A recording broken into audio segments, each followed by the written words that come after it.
aqui no programa Prevenir de hoje, nós convidamos a psicóloga do trabalho, Priscila Queiroz, que é psicóloga aqui, trabalha aqui no Hospital do Servidor Público do Estado. Obrigado, Priscila, por você aceitar o nosso convite, participar aqui com a gente. Hoje Eu que agradeço. nós vamos falar um pouquinho sobre saúde mental, né? E trabalho. Isso, E trabalho. por onde nós vamos começar, Priscila? Bem, então, primeiramente, boa tarde para todos que estão nos assistindo. Dr. Milton, primeiramente, eu gostaria de agradecer o convite por poder participar do trabalho de vocês, falando de um tema tão importante como é a saúde mental, né? Que aqui a gente vai falar um pouquinho sobre Janeiro Branco, que para quem ainda não conhece, não ouviu falar sobre Janeiro Branco, um mês que a gente faz uma campanha para conscientização da importância da saúde mental. E aqui a gente vai falar um pouquinho do trabalhador da área da saúde, mas com certeza tudo que a gente conversar aqui a gente pode estender para as demais pessoas, porque saúde mental é um tema que é comum a todos. Bom, e saúde mental, principalmente no trabalhador da saúde, nos últimos 2 anos, não está sendo fácil, né? Por causa da pandemia, né, Priscila?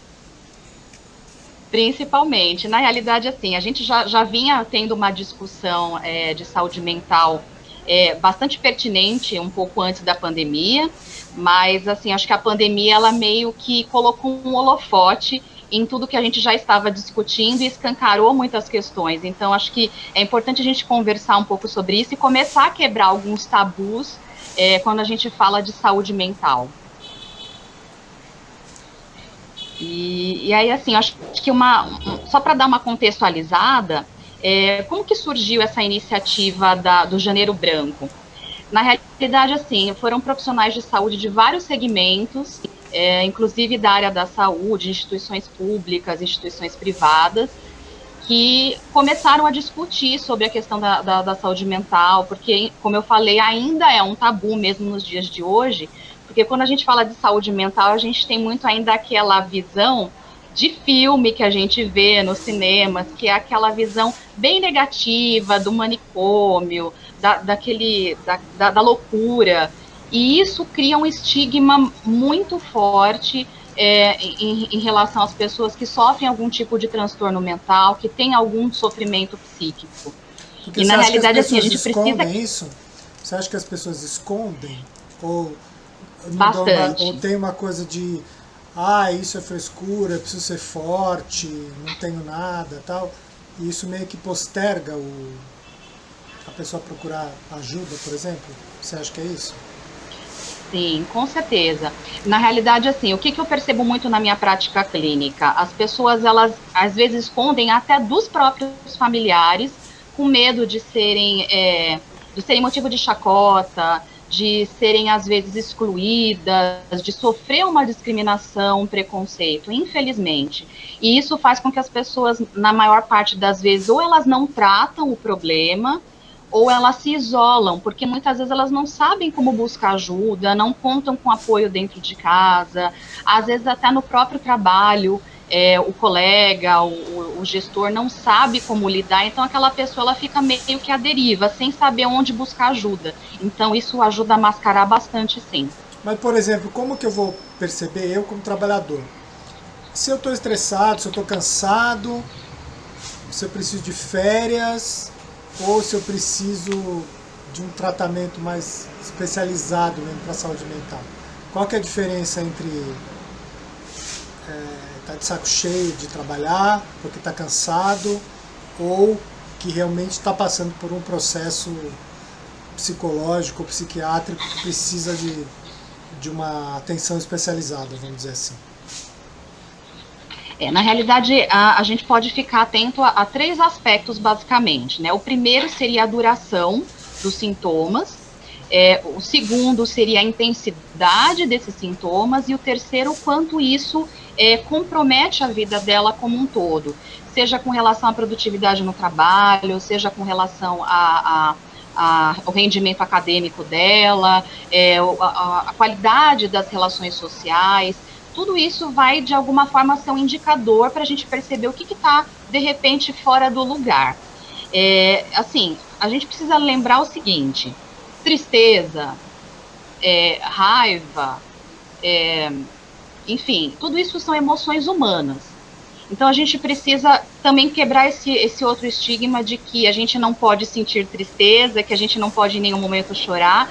Sim, a gente pode porque a gente é ser humano, mas quando isso começa a ficar muito prolongado, é sinal de que alguma coisa precisa ser olhada, tratada, então por isso é importante buscar um profissional. Então, basicamente, esses são os 3 principais sinais: a intensidade, a frequência e o quanto isso está comprometendo a qualidade de vida da pessoa. E no geral, o que as pessoas fazem para consertar isso? O que você acha que... Qual que é o ponto que, vamos dizer assim, sempre vai ter um ponto que chega na beira do precipício, né? O que a gente faz para evitar chegar na beira desse precipício? Você tem alguma coisa assim que você, Primeiro, em geral, observa nos pacientes? sim, na realidade, assim, uma das coisas que eu acho que é fundamental, e isso vale não só para o ambiente de trabalho, mas também no convívio social como um todo, é a questão da escuta empática, que a gente ainda não sabe muito bem como fazer. O que seria essa escuta empática? Na realidade, é a gente ouvir a pessoa que está te procurando de repente porque ela está passando por um sofrimento psíquico. E ouvir sem o julgamento, porque normalmente a gente sempre quer emitir alguma opinião, quer dar um conselho, e nem sempre a pessoa está precisando disso. Às vezes o que ela precisa é só uma escuta. Isso, no caso, você está E às falando vezes nem essa escuta ela para quem está em encontra. posição de chefia, vamos dizer assim. Essa escuta Para quem está... pro chefe, vamos dizer assim, né? Vale para a chefia, mas vale para qualquer pessoa. Pode ser um colega de trabalho, pode ser um familiar, porque é aquilo que eu falei no início, né? Tudo que a gente está conversando aqui, por mais que a gente leve para a questão da saúde do trabalhador, de alguma forma vai impactar isso como um todo na vida dela. Então, a escuta empática ela é muito importante para quem convive com aquela pessoa que está apresentando algum sintoma, seja ele depressivo ou ansioso. E a própria pessoa em si que está em sofrimento, se ela não está encontrando esse apoio em algum lugar, ela precisa buscar uma ajuda profissional. E aí, quais são os recursos? Né? A gente tem aqui alguns recursos básicos, que são as próprias referências de instituição de saúde. As UBSs, as UPAs, os CAPs, eles podem dar alguma orientação. Se às vezes a pessoa fala, olha, Priscila, eu não tenho recurso para pagar uma consulta com o médico, eu não tenho recurso para pagar uma consulta com o psicólogo, a gente tem esses recursos que são gratuitos e que com certeza vão te dar uma orientação, vão te dar um suporte para aquele momento mais crítico. Porque acho que é a principal questão? É a gente não deixar que a pessoa que esteja em sofrimento psíquico, ela chegue a um ponto que ela comece a se isolar. E porque esse isolamento, muitas vezes, ele acaba levando a pessoa, muitas vezes, a uma tentativa de suicídio, que é justamente o que a gente não quer. Ninguém quer passar por isso. E, na realidade, assim, o suicídio, ele não vamos dizer assim, não é porque a pessoa, ela quer se matar. É porque, às vezes, o sofrimento dela é tão intenso e ela não sabe lidar com aquilo, e ela não tem ninguém ali na escuta, na ajuda, na orientação, que ela entende que aquela é a única alternativa, a única, entre aspas, solução para o problema dela. Então, por isso que eu falo muito da questão da escuta empática, e eu falo isso em todos os trabalhos que eu faço, porque eu percebo a importância disso. Uhum. E o que a gente pode fazer, o trabalhador, assim, para lidar com o estresse do dia a dia, né? Porque é inevitável que você tenha situações estressantes, principalmente para quem trabalha na saúde, né? Ultimamente. Sim. E como lidar com o estresse para que... Porque, enfim, eu acho que na vida a gente sempre vai ter fatores estressantes, mas uma coisa é como a gente lida com eles, né?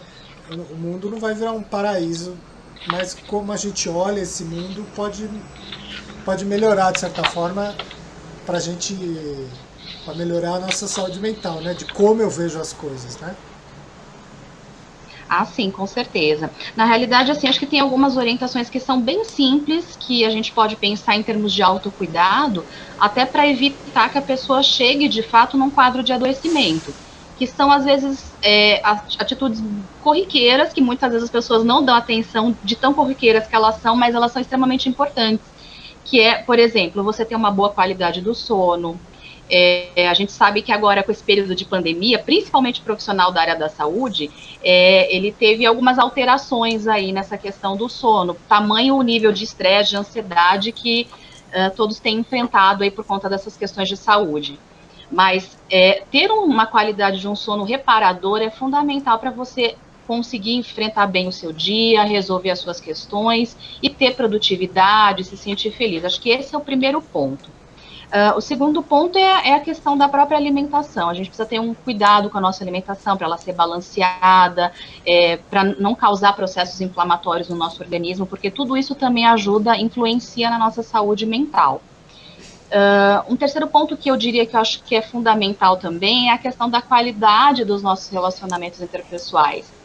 É lógico que, assim, a gente sabe que a gente não vai viver no mar de flores, mas também a gente não precisa viver em relacionamentos tóxicos, porque a gente já está passando por um período muito crítico, né, de incertezas econômicas, de saúde, enfim, então a gente não precisa ter mais uma questão para a gente tratar. Então, é importante a gente observar a qualidade dos vínculos que a gente estabelece com as pessoas. Um outro ponto que eu consideraria como um fator protetivo, e não só eu considero, mas como a própria literatura também fala, é a respeito da gente cultivar a nossa espiritualidade. E aqui eu não falo apenas de religião, de doutrinas religiosas, mas eu falo de você buscar algo que você sente que vai te fortalecer, que vai, de alguma forma, te ajudar a lidar, a enfrentar certas situações de dificuldade, de desafios. Então, a espiritualidade, inclusive em alguns estudos com profissionais da área da saúde, foram elencados como fatores protetivos de saúde mental. Isso é muito interessante. Bom, exercício físico também, né? Fazer exercício físico sempre. Sim, porque ajuda a liberar um pouco aquela carga de estresse, ajuda a gente a se movimentar, e fora que isso é um benefício, inclusive, para a saúde física, né? Aumenta a serotonina, dopamina, né? Aumenta todas essas coisas que são fatores de bem-estar, vamos dizer assim, né? Sim, isso com certeza tem um impacto direto aqui na nossa questão da nossa qualidade de vida, do nosso humor. E assim, eu acho que também, o que é muito importante dentro de todo esse processo? A gente cultivar uma visão mais positiva da vida. Quando eu falo uma visão positiva, eu quero deixar claro aqui que eu não estou dizendo a respeito do que a gente vê muito nas redes sociais, na internet, de você ser sempre paz e amor. Não é essa a ideia. Até porque essa positividade que a gente vê muito nas redes sociais, ela acaba se tornando muito tóxica. Porque existe ali uma busca de um ideal. Não é isso que a gente quer. Quando a gente fala de saúde mental, a gente está falando de uma vida normal, de uma vida que todo ser humano precisa ter para se sentir bem. Então, quando eu falo de cultivar uma visão positiva, é no sentido de você saber que aquele problema que você está passando, ele tem um começo, meio e fim. Isso é passageiro e que em algum momento você vai superar isso. Você não você está assim. Então, isso é importante a gente deixar muito claro, porque a gente sabe que as redes sociais, hoje em dia, elas têm uma força muito grande no nosso modo de vida. Então, a gente precisa fazer sempre esse recorte quando nós falamos desse aspecto. Não, e rede social, principalmente na comparação, né? Por exemplo, a gente não pode nunca se comparar com o outro, né? Falar, o corpo é mais bonito, a casa é mais bonita, a pessoa viaja, a pessoa não sei o que, né? E evitar também ficar se comparando com os outros, principalmente na rede social, porque também é uma ilusão também, né? Então... Sim, é verdade. Você sempre comparar você com você mesmo, né? Tipo, estou melhor do que estava antes, né? O que eu posso melhorar? Porque se a gente for cair na comparação, principalmente com rede social, a gente vai acabar perdendo. Com certeza, isso gera frustração, gera angústia, enfim, gera um monte de coisa. Gera, com certeza, porque na realidade, né, doutor, as mídias, as redes sociais, elas criam sempre o ideal. E a gente sabe que as redes sociais, a gente só coloca aquilo que a gente quer colocar, aquilo que é bonito, que vai ser socialmente aceito. E, na verdade, aquilo não corresponde com a vida da pessoa. Todo mundo tem os seus momentos de tristeza, de alegria, de ansiedade, de incertezas, e isso é muito normal, é do ser humano. E a gente precisa aprender também a aceitar um pouco isso. Porque senão a gente, por isso que eu falo da questão da positividade tóxica das redes sociais. E aí, assim, eu faço só uma ressalva, eu não sou contra as redes sociais, até porque eu utilizo as redes sociais, mas a gente precisa aprender a filtrar. E eu acho que agora, com essa pandemia que a gente está vivendo, e a gente vê muitas informações desencontradas, muitas imagens distorcidas, então a gente tem que ter um certo cuidado, um filtro para lidar com todas as informações que a gente é bombardeado o tempo todo, né? Bom, Priscila, a gente falou um pouquinho sobre a pessoa para manter a saúde mental. Mas e para quem já está assim com o copo cheio até aqui, até a tampa? O que faz? Precisa procurar ajuda? Ou tem alguma coisa para fazer? Sim, com certeza. Na realidade, se tudo isso que a gente falou aqui, de alguma forma, a pessoa ela tá fazendo, ela tá colocando em prática e ainda assim ela não está se sentindo bem, é inevitável, ela precisa sim buscar ajuda médica, ajuda psicológica, para poder lidar com isso. Porque passar por uma situação, por um sofrimento psíquico sozinho, é muito difícil. Então, se você que está aí assistindo a gente agora está passando por isso, procura a ajuda de um profissional. Ninguém melhor do que um profissional formado, que estudou para isso, para poder te ajudar. Porque às vezes a família, os amigos, eles querem te ajudar, mas nem sempre eles têm todo esse arsenal técnico, essas técnicas que a gente tem. E é natural, eles vão ajudar dentro das possibilidades deles. Mas se você já está com o copo transbordando, como disse o Dr. Milton, busque ajuda profissional nessas referências que a gente citou aqui. E assim, acho que é muito importante. Você acha que as pessoas têm medo de procurar psicólogo e psiquiatra? Falar, eu sou louco, todo mundo vai achar que eu sou louco a partir de agora, porque eu procurei. E você acha que isso é um fator que atrasa chegar no tratamento? O medo de... Porque, de certa maneira, vai estar falando, tem problema. Sim, inibe bastante, Dr. Milton, porque falando aqui, por exemplo, do meu trabalho aqui na instituição, às vezes eu ouvi de algumas pessoas que eu atendi, só para você ter uma ideia, de que a pessoa tinha medo de ser vista saindo da sala da psicóloga, tamanho o preconceito que existe ainda. E isso eu estou falando aqui de profissionais da área da saúde. Então, a gente precisa realmente falar sobre isso para a gente mostrar que saúde mental não é um bicho de 7 cabeças. Eu falo que, assim, as pessoas falam que só vão ao psiquiatra e ao psicólogo se elas estiverem loucas. Eu digo que é exatamente o contrário. Se você não quiser ficar louco, que você tem que procurar esses profissionais. Em algum momento, o sinalzinho de alerta, ele acende. E saúde mental também começa com o autoconhecimento, né? E autoconhecimento é uma jornada, né? Que os profissionais podem te ajudar. Você não vai tomar um remédio, uma pílula e de repente tudo vai estar maravilhoso. É uma jornada de autoconhecimento que você olha o seu trabalho, você olha você, vê como são as relações que você vai entendendo, né? Tanto as relações de trabalho como as relações familiares também. Então é um processo de autoconhecimento, né? Então eu acho que isso, né, de quem procura um psicólogo e quem procura um psiquiatra, tem que entender que é um processo você não vai ser taxado de nada, enfim, né? Não é? Sim, é aquilo que eu falei, a gente tem ainda esse estigma, que é uma coisa que permeou aí por séculos, mas a gente precisa evoluir, inclusive, essa nossa visão a respeito de saúde mental. Por isso que a gente hoje tem um mês que fala sobre a saúde mental, que é o Janeiro Branco. A gente tem uma outra data alusiva também para a gente falar sobre o tema, que é o Setembro Amarelo, que é de prevenção ao suicídio. E temos uma outra data que também está no calendário do Ministério da Saúde, que é o dia 10 de outubro, que é o Dia Mundial da Saúde Mental. É lógico que, assim, são datas pontuais, mas a gente tem que falar disso 365 dias do ano, porque a saúde mental ela é importante. E a gente precisa se conscientizar disso. E nós, profissionais de saúde, nós temos um papel muito importante nessa questão de quebrar mesmo essa visão negativa do que é o trabalho do psicólogo, o que é o trabalho do psiquiatra, como como que a gente lida com a nossa saúde mental.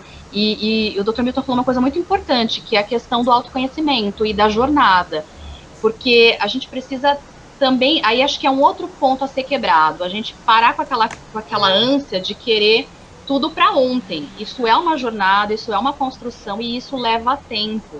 Mas os resultados, eles valem muito a pena, isso eu posso garantir para vocês.